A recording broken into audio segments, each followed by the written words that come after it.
No, so learning to let that go and have compassion for yourself when you do stuff up. I found often I talk to my clients about we have to learn to live in the mess of Mm-hmm. being human. Yeah. And it's not perfect and Messy. it's messy and it's gnarly sometimes and there's different levels of mess.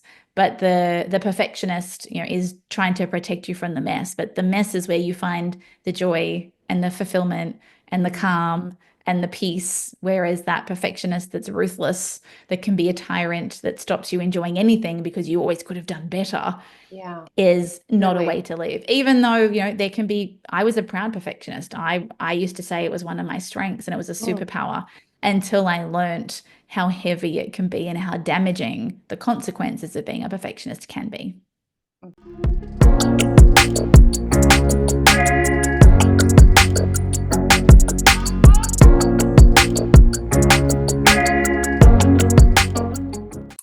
Okay, welcome to this episode of Woman Fully Alive. Just, gallery. There we go. So I'm really excited for our conversation today, and I think for those listeners that tune into Women Fully Alive, I think you will enjoy this conversation as well. So today I am talking with Jo Stone, and Jo is the founder and CEO of the Balance Institute. Jo guides high achieving women in finding balance, fulfillment, and clarity in their daily lives. And a lot of Jo's story, and what we're going to talk about today, is actually what we talk about on this podcast, which is releasing all of that programming and societal conditioning that perhaps keeps you stuck in maybe jobs or relationships or in a certain way of being good, being nice, doing all the things, and yet feeling empty inside and knowing that there's more for you out there. So, one of my very favorite things to do is to have people who have made those brave moves in their own life come on and talk about their story. And so, welcome today, Jo. Thank you for having me. Mm-hmm. So, why don't we just start right there with a little bit about your own journey? You found yourself in a place where you felt like something was missing or something needed change, and that's like the first kind of spark for a whole other journey to unravel. Yeah, absolutely. So I led a very, I would say, typical corporate life for the first 20 years, where I sort of went to university and then I got a job. I was in marketing and rose through the ranks and did what I thought ambitious people did. I was always hungry for more. I got promoted quite young and found myself at the age of in my early 30s. I was a chief marketing officer, which was I wanted to have a chief in my title. I was in a listed company. I had in a global company, I had an Asia Pacific role I'm based here in Sydney, Australia. So sort of those regional roles can be tricky to get and are really meaningful. I had China, I had um, Singapore, I had all these sort of really Wow. interesting countries that I was managing, big teams, big budgets. And I had two young kids at the time, two daughters, and I'd also just built my own house, which is very much the Australian dream, sort of designed it from scratch and built it. So I ticked every box of what I thought Yeah. was meant to make me happy. It was a big house. I had a pool. I had chickens. I had pets. I'm like, I've done everything. So what's wrong? Why am Yeah. I so exhausted? Why do I feel guilty all the time? Why am I running between different areas of my life and unable to be present with my kids, even when I really want to be? It wasn't like the desire wasn't there. And, Mhm. I found myself in hospital with a suspected autoimmune condition that I lay there and went, okay, my body is now talking. My body's been pretty robust. I've been very lucky in that I could push it on very little sleep and I would still function. And when it started breaking down, it's almost like the universe just slapped me and went, okay, I've tried to give you every other signal to Yeah. say that this is not working. And now I'm basically going to take you out. I'm going to Yes. take you and essentially make you rethink everything. So that was this brutal realization that what if everything that I'm doing, and I would have bet you $1 million that, I wanted the house and I wanted the career because it was so embedded in what I thought I should have and what I Mhm. thought I wanted that I was very, very adamant, no, this is the life that I want. was only when I started really exploring actually what really makes me happy. What do I really want? And put down a lot of the shoulds, and that I was able to really use the word courageous, but take it was a very sort of bold and drastic step at the time to say, all right, well, this isn't working for me. I didn't know what to do. And so I started blowing up my life from the outside. Okay. Right. Which there's so many women who get to that moment, sadly, where they are taken out, where their body Mm-hmm. says no for them because Mm-hmm. they're not able to or don't realize, or it's so insidious as it moves along that before you know it, you've hit the wall. Mm-hmm. So I'm really curious, like, because I think you touched on something really important, that often we don't know what it is that we're looking for because we've never seen it before. It's never been No, created in our life before. Maybe we might not even have people around us who have done anything like that. So you're really in the no. unknown. Yeah, and I was also in the unknown, having little kids and being really ambitious. I was stuck in this paradigm of all the women I knew that were in corporate or that I admired who had become really senior, either never had children Mm, or their children were, in college and grown up and had left home. Maybe they had children really young and then they pushed. So I'm going, okay, so that's one model. I've got children and I actually want to see them. So these were women, I knew a few who were very senior, made lots of money, but nannies raised their children. And right. then I saw the women who worked 3 days a week in the school office and worked from 9 until 2, and their life revolved around their kids. And there's nothing wrong with either of those models. But I didn't want to do the school thing because I'm a better woman when I work. Work is Hmm. a really important part of my identity. I'm a better parent when I work, but I was trying to parent like I don't have children, like I don't work, and work like I'm not a parent. And I'm looking at these two paradigms going, neither of these fit me. And Yes. there's not a lot of role models of women who have been successful in business or in life and also are still married or in Yeah. partnership with somebody and who have actually taken part in raising their children and want to be there for their kids. I don't want to be there all the time. I don't want to be a stay-at-home mom, but I want to go to the swimming carnival and I want to go to the assembly when they're getting an award.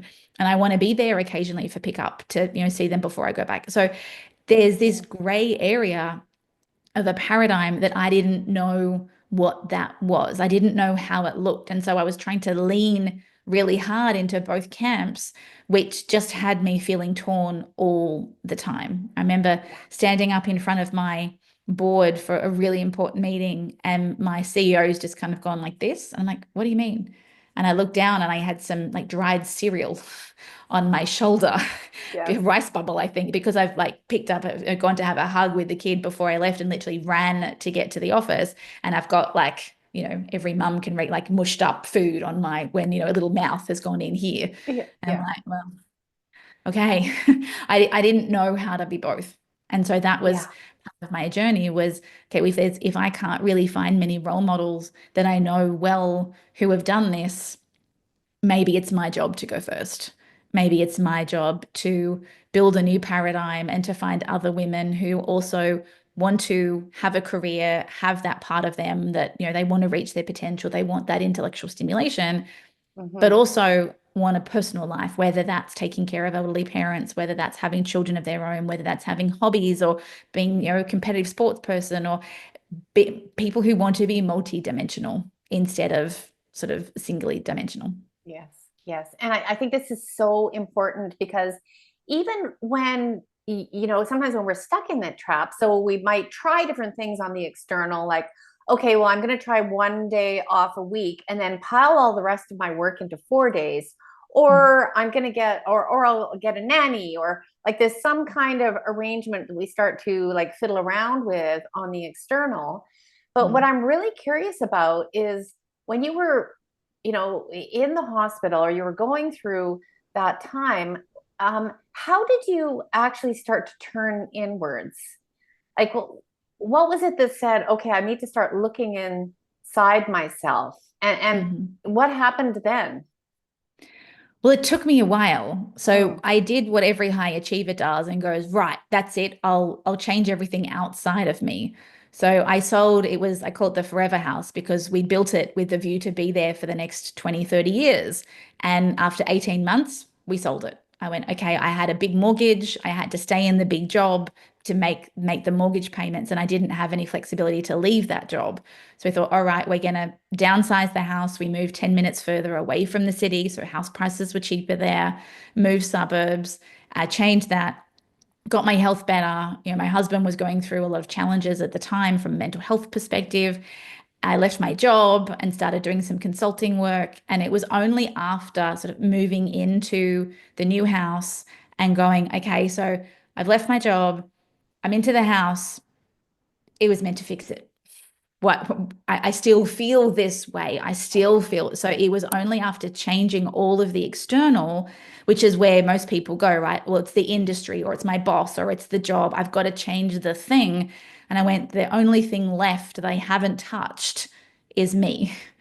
Yeah. And that was when I started going on this journey of, okay, well, I've got to start to look inside. And what I was able to do, I took almost a scientific look at myself because my skill in corporate, I was in marketing, but I used to run lots of teams and divisions. I could go into something that was very complicated, whether it was a product or a campaign or a team or a business unit. I could pull it apart and put it back together again in a way that was simpler and makes sense. That's always been my superpower. So I did a lot of company strategy. I would take, our investor presentation and go, well, this doesn't make sense, pull it apart and put it back together and then tell stories around how do we now share this. So I took my superpower that really made me successful in corporate and turned it in on myself. And I Right. started saying, all right, what are the parts of me that are actually me that I really want? I started deep diving on things like subconscious minds and programming and got myself a coach and sort of therapy and okay, well, what is perfectionism and what is fear and what are these things called emotions? And I've really shoved down for a very, very, very long time and not really felt them. Okay, well, I'm just stuck in this soup of Yeah. things. And it was then that journey to go inward to pull me apart. I had a lot of self-awareness. I'd done lots of leadership programs. I'd been on all these sort of high potential retreats, even the ones where you go away for 5 days and you're staying off site with a lot of your colleagues, people from other organizations. You spend 3 days being watched by a psych, and then you spend 2 days with the psych who talks to you about your weaknesses. And so I knew I had folders and folders about Hmm. who I was. And I dove into them and went, okay, I've learned this leadership framework, but that doesn't make sense to me. That's too one. So I basically spent months and months and months while still consulting and still being a parent and doing all these things, trying to peel back the curtain and work out what do I want. I listened to a lot of podcasts and read a lot of books on redefining success and who you really are and how do you find who you are. And it was then that I started to peel away some of this conditioning, whether it was the wanting people to like me, very much in Australia, we call it tall poppy syndrome, where this sort of fear Hmm. of being seen and of getting too big for your boots and not having a big head. And so I was putting a lid on my own success, being able to pull these apart and then start this journey of, well, who am I really? And what Oh, do I yeah. really, really want? It was only when I could answer those questions that I could then reconstruct my life to be able to make that happen. Right. Yeah. So you knew it. I mean, it sounds like you knew all these things in the corporate world, the Hmm. team building, all the psychology and the going on retreats. So you had all this information, but Hmm. it sounds to me, and correct me if I'm wrong, that that information was to help people work better together, to be better teams, but still within this corporate structure. Hmm. And, it's so interesting to me that when you really came back to what is truly authentic to me, that in the, and looking at your own like perfectionism, that also at the same time, you weren't allowing yourself to be fully seen. So, like Hmm. you were reaching the top of a corporate ladder, but you weren't truly accessing your full potential. No, it was almost like I had one hand behind my back. And Yeah. not only was I not I was spending a lot of time and energy being seen for who I thought I needed to be. Right. So a lot of people would say, "Oh, I know Joe really well because I'm very good at sort of lowering the bar down to a certain point quite quickly." But there's very few people who ever penetrate below that level. And to be honest, that was because I wouldn't let myself penetrate below that Right. level. I had a surface level understanding and I was very much a chameleon. I could show up. Being in the corporate world, I would sit with, I was in male dominated industries. I would be on the corporate golf day and I was the only woman at the corporate golf day because I could play golf. And so I would be in the golf cart talking about sport and the football and acting as though I was interested. And everyone's like, "Oh wow, you know a lot about these things." I couldn't Mm, give a toss about football, and yet here I was pretending that I liked it because I thought that's what I had to do to have them accept me. yes. So I didn't. Yes. I spent so much time chameleoning, which was made me successful because I could fit in anywhere. I could, have people like me, but I didn't know which of those things were true about me. I didn't know what I really liked, what really interests me, and being able to show up more as my full self and not care if people liked me or not, Yeah. and not hold on to that really freed up so much more energy. So that's where a huge amount of my time and energy was going, was a lot of, okay, I've sent this email, this goes to this person.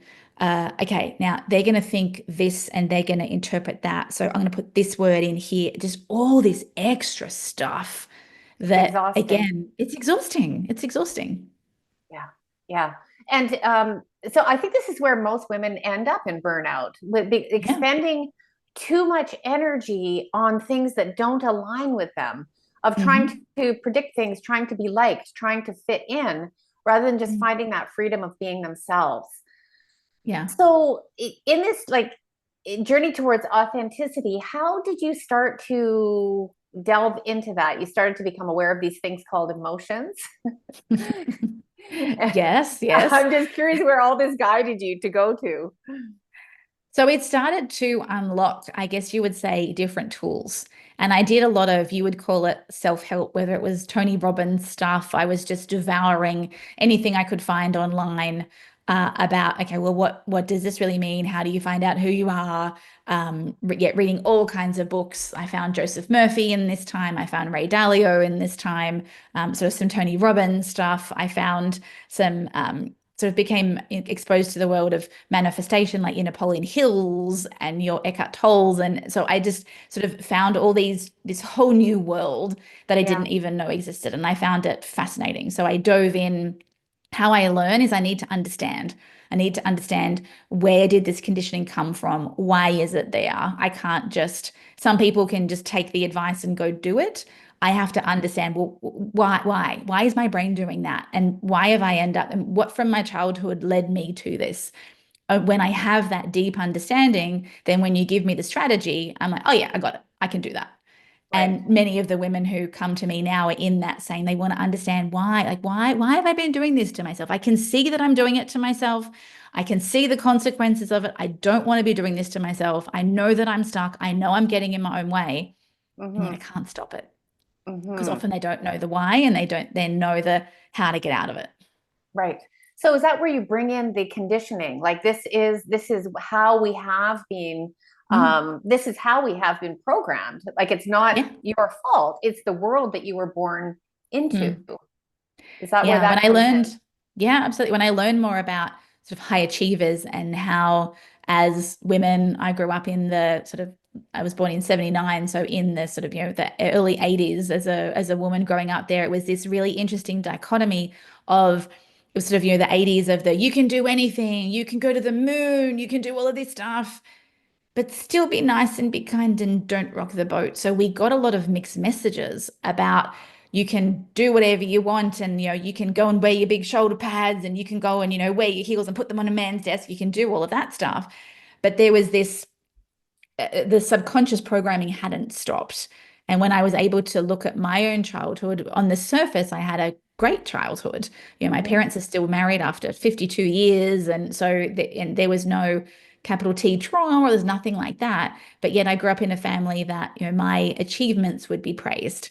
If I Mm-hmm. got a medal or if I got an award, that was praised. And so I took those really subtle little clues and made them into, well, I now need to show up as this person. And I made a whole range of decisions at the age of 4, 5, 6, 7 about what I had to do to stay safe or to be loved. And that was all around achievement. It was around doing. The biggest insult in our family was to be called lazy.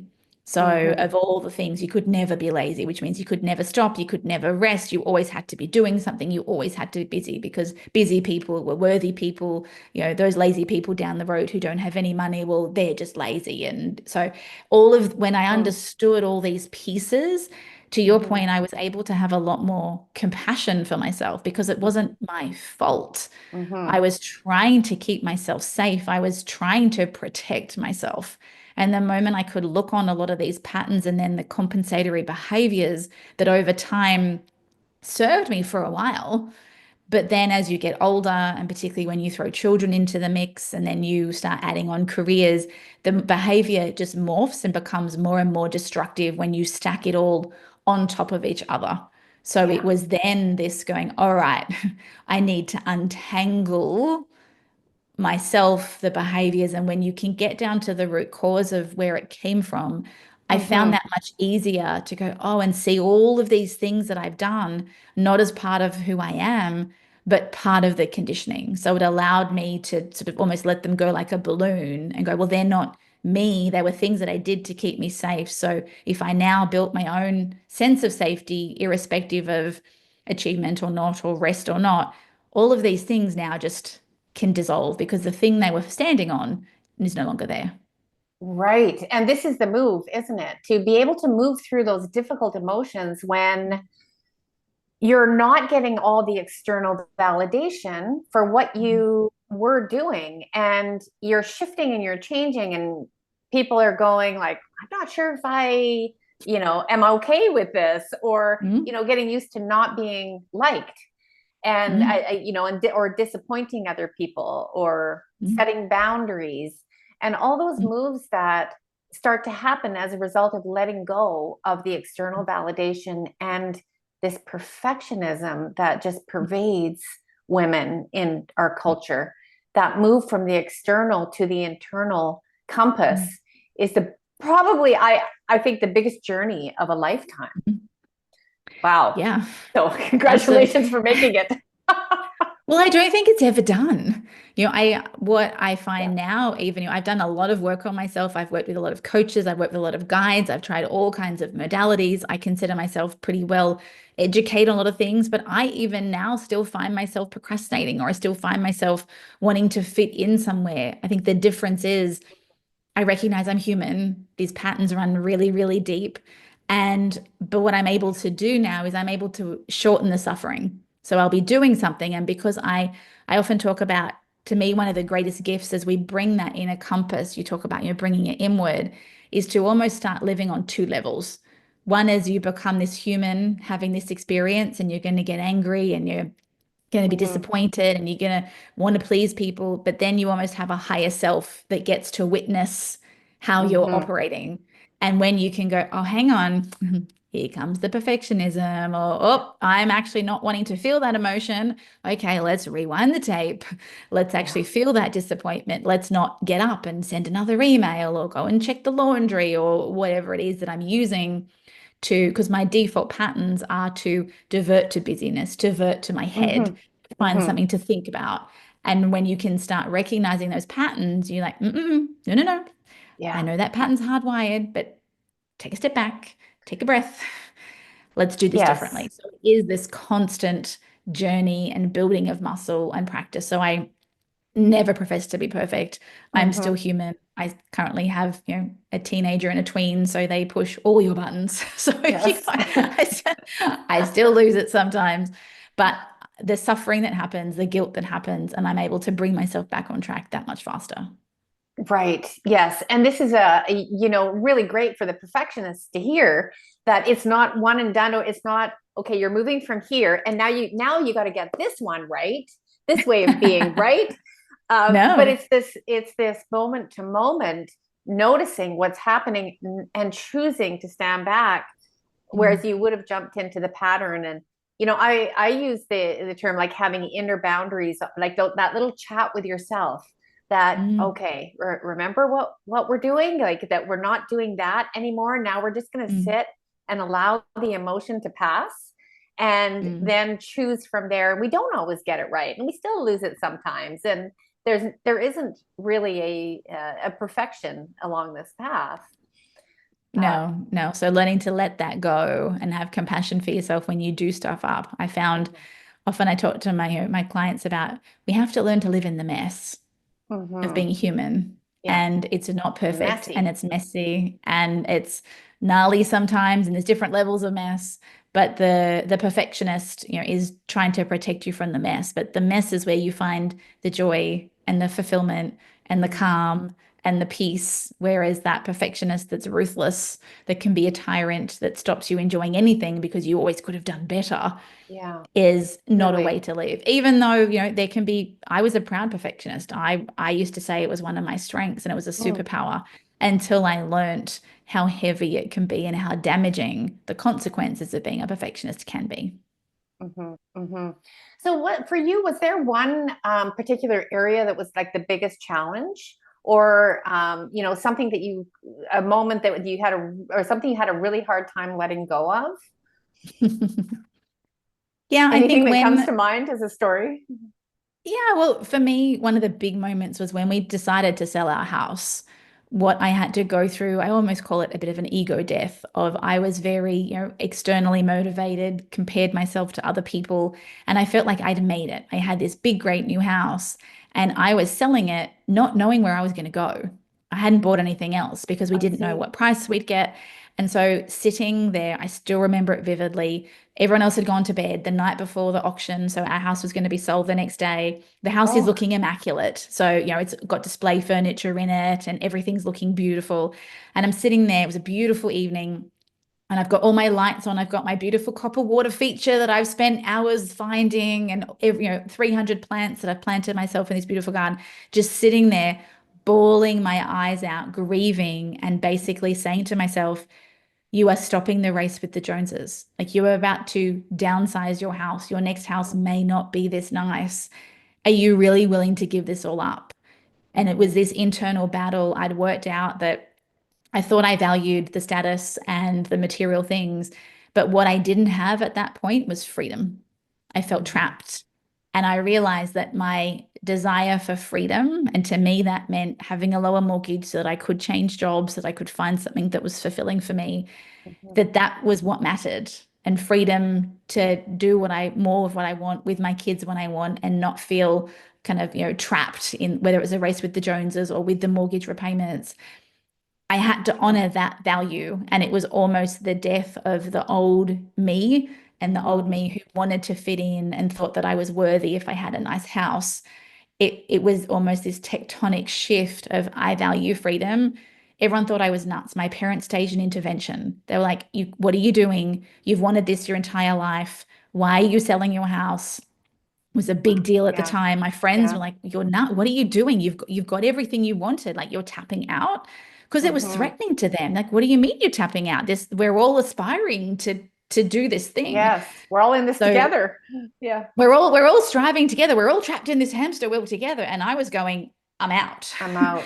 Yeah. I don't want to do this anymore. And that was really, really confronting. That was a really hard thing for me to do because I'd spent my whole life being conditioned that this was what I wanted. And I had it and I got it and I was giving it all up. And the house was with the first domino of everything after that fell. So I Right. still remember, like I can still feel in my body that grief, that sadness, that just almost sheer, are you really doing this? Like, are you Yeah. really, You sure really about sure? this?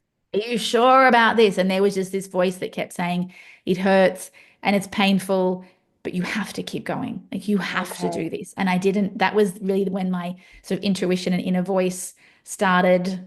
I reconnected to it again. I had very strong intuition as a kid, but I Mm. lost it because I went in my head. And this Yes. voice was like, you have to do this. And And I was like, oh, there was so much, there was a war within me. Are you I sure I bet. have to do this? And so many feelings. But then, yeah, then it ended up happening. And it was the first domino to fall. And I guarantee I would not be here today doing what I'm doing now if that domino hadn't fallen. Right, right. And I think that's also so important for people to know that when you start making these changes, there is grief and there is Mm, self-doubt and there's a point where that inner voice becomes louder, that knowing becomes more important than the self-doubt and the fear and the what ifs of the old. And mm, as you're moving into the new. So I see you also mentioned that things changed in your marriage as well. And, mm, in your relationships. And like that was kind of the beginning of a lot of reorganizing. Can you tell mm. us a little bit about how that reorganized itself? Yeah, well, my husband at the time, he was stuck in a job that he didn't want because we needed his money, we needed his salary to pay the mortgage.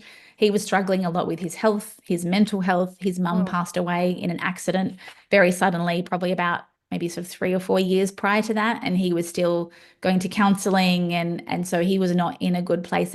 A lot of it driven physically, and and so because of that, while we've always been a good partnership, it's really hard to be in relationship with someone who's going through some real mental health challenges because he was mhm, not himself. And it's like, this wasn't the man that I married. And for us, it was about, we both had this dual sort of desire for freedom and to not be trapped. He didn't have as much problem with the kind of selling of the house. He was like, let's sell the house. I'm like, what? No, you That's can't. You can't interesting. do Yeah. that. So he was very because he doesn't like debt, and he was like, I'm out. He hasn't really subscribed that much to the race with the Joneses, Mm, whereas that was a lot of more of my identity. So I had to wrestle with that a lot more than he did. And then he essentially, we were then in a financial position after we'd moved for him to better stay at home with the kids okay.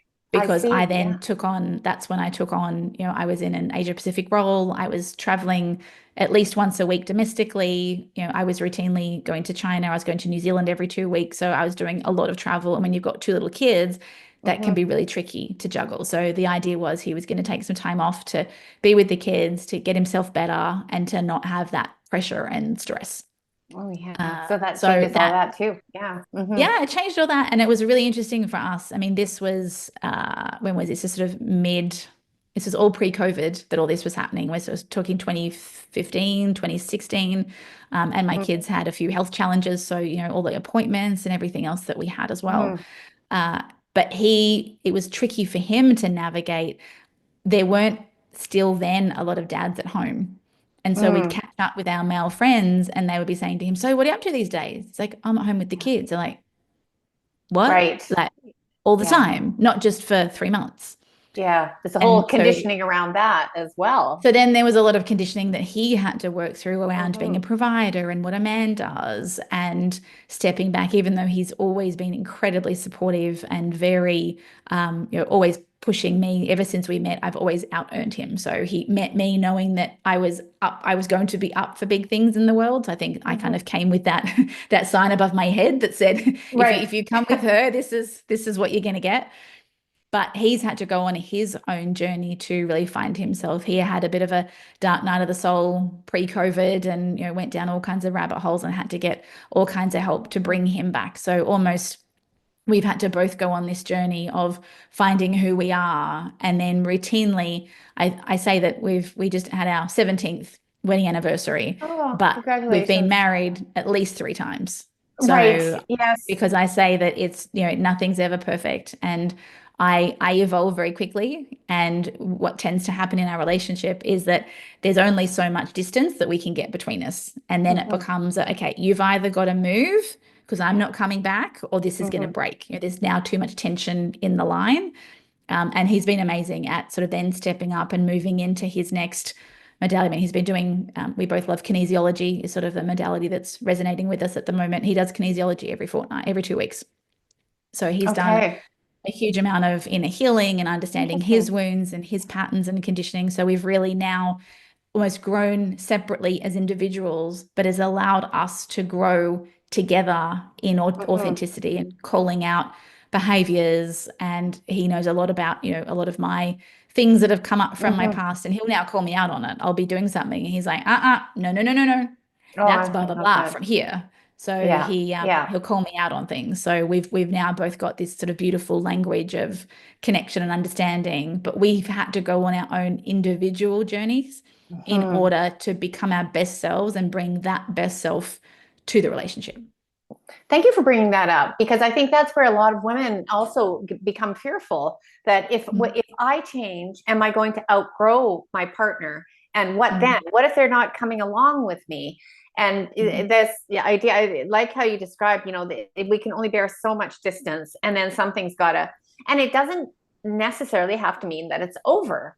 I mean, mm, sometimes it does turn out that way, but if there's enough willingness, and if there's something, you don't have to be nobody has to be perfect in this messy marriage yeah, business either. yeah, Um, and so I'm sure there was a lot of discussion and a lot of like sharing. And as you go on this rocky road of life mm. together. Yeah, So, and I definitely found the thing that really helped me is I used to, I think like many women, almost judge him because I could see it came from a good place. I could see the man that I knew he could be, but he yeah. wasn't living that way due to Hmm. his wounds and health issues and all of the things. And yet I knew what he was capable of in terms of how amazing he could be, but I often wasn't seeing it. And so I would judge him and he would feel that judgment. Hmm. It was Yeah. only when I learned to put down and find acceptance and embrace concepts like detachment and how do I step away from needing him to change and accept him for who he is, that the more I let go of that and let go of my judgment and my expectation, then ironically, the more I just let him be him, the Hmm. further and faster he came on the journey. So you That is, can't force it. When you're sitting there can't going, force come it. on, change, Yeah. change, like you need to move, you need to move. Yeah. Most men are like, nah, I'm Yeah. not Just coming. push back. Yeah. Yeah. Pushback, and then they'll go the other way, and then the distance gets even greater. So it's not saying, I Right. have a lot of people in my world who come in and do the work on themselves and their relationship doesn't survive. But to be Hmm. honest, those women deep down knew that that Mm. wasn't the right relationship for them Mm. anyway. So Right. I've never had one that went, you know what, we're gonna be okay. When it's happened, they've all gone, I knew this was coming. Um, All I've done is accelerated it, but they've managed to then, because of the journey and because of the certainty they've built in themselves, and because of, as you said, that sort of inner voice is now there, they're able to navigate, particularly when children are involved. It's not a breaking mhm, up, a relationship dissolving is never nice for anybody, but they've mhm. been able Yeah. to do it with more grace, with more certainty, with more compassion. It's helped. They've been able to then help any children who, whatever ages, through, whatever that means, and know that, them being their best selves is best for everyone in their lives. And they really Yeah. anchor into that. So even if it means they're not partnered, their worthiness is not based on their partner anymore. It's not based on being married or a certain status. And it, I've never had Yeah. anybody that regrets it. Right. Yeah. Yeah. And just, yeah, coming to that knowing that you are worthy and valid not in the marriage and not in the big house, Mhm. but just in and of yourself, your own true Mhm. worth based on your own authenticity. Mhm. That's the gold. It's believing and knowing, not just believing, but knowing that, like you said, your best self is what's best for everybody is a Mhm. whole reprogramming in itself. Completely. We've been taught to put ourselves last. Mm-hmm. Heaven forbid, a big insult that was, thrown at me was, you don't want to be selfish. Yeah. You always have to go last. You have, particularly once you become a mother, you have to put everybody else ahead of you. And flipping that on its head and saying, no, I'm putting my own oxygen mask on first. I know that's very overused, but I'm going to look after me. I'm going to take care of myself. I'm going to take care of my body, my Mm-hmm. mind, my spirit. And when I'm at my best, I'm a better mother. I'm more patient. I'm more fun. I'm a 100%. better partner. My health is better. Like, nobody loses when you do Nobody that, but you have loses. to put down that conditioning. Yes, yeah, and just flip that shadow on its head. Mhm. Yeah. So Joe, when you look back now, how different do you feel from day to day in your life after all these years of shifting and changing and Mhm. choosing yourself? What does it feel like Mhm. compared when you think back to how you felt before? Yeah, I think I now have this really deep sense of contentment. I've got this really good, stable base, and it takes a lot to rock me. I don't tend to get stressed very much anymore. I am pretty happy and content most of the time.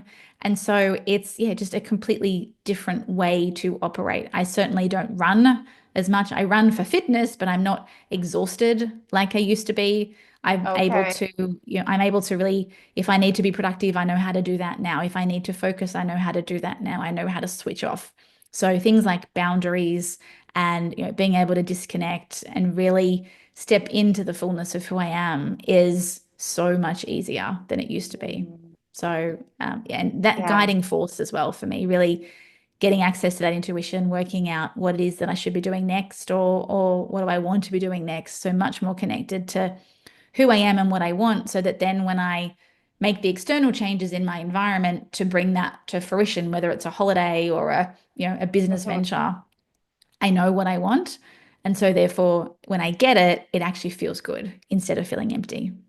Right. That sounds so clear. I know what I want. And so it's not a fear-based response anymore, like working within this paradigm of fear, but your intuition and what you want and what you desire. And then things move and you have access to being busy if it requires, or you have access to rest. You have access to so much more of yourself. Mm.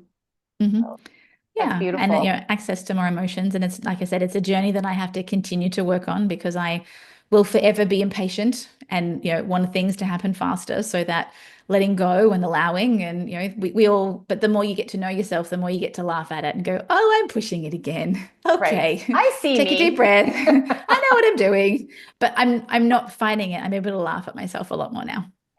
Yeah, yeah. What a beautiful story. And I think these stories just mean so much to women that are stuck in that place to see that you didn't know where you were going. You didn't know what was going to happen, and you lived to tell the tale beyond perfectionism. Yeah, and I guess Yeah. that's a really important message too, is that I find with these transformations, when you accept that you can only ever see one step at a time, and the control freak in me wanted the full project plan with, my Yeah. risk register and I want to know how it's going to pan out. You can only ever see one step from the one prior. So you literally have to take one step. And then when you Mm, get there, you can go, okay, what's next? So it requires a lot of surrender, a lot of faith and letting go, and just knowing that it's all happening for a reason. It's all going to mm. work out and that you're going to be okay no matter what happens. Yeah. Yeah. I love that. Yeah. Yeah. Thank you so much. So you work with women in Mhm. groups, individually, and where do people find you? So probably two best places to find me is like you. I have a podcast where I share all number of things. So it's called the Balance and Beyond podcast. So they're welcome to Okay. find me on iTunes, Spotify, all the places that you find your podcasts.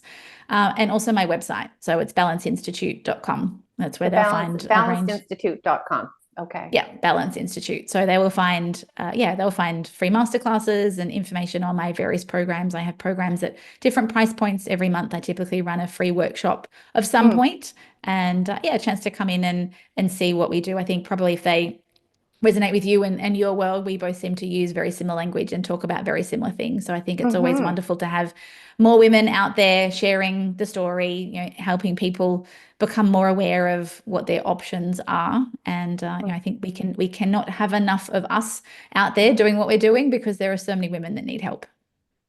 Absolutely. Yes, yes. And helping women get there is just such a reward, such a pleasure. And yeah, and thank you for the work that you're doing in the world as well with women from your own experience and your own story.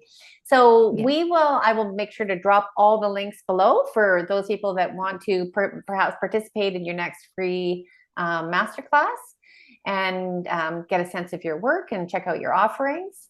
And thanks for being here and sharing your story with us today. No worries. Thanks for having me.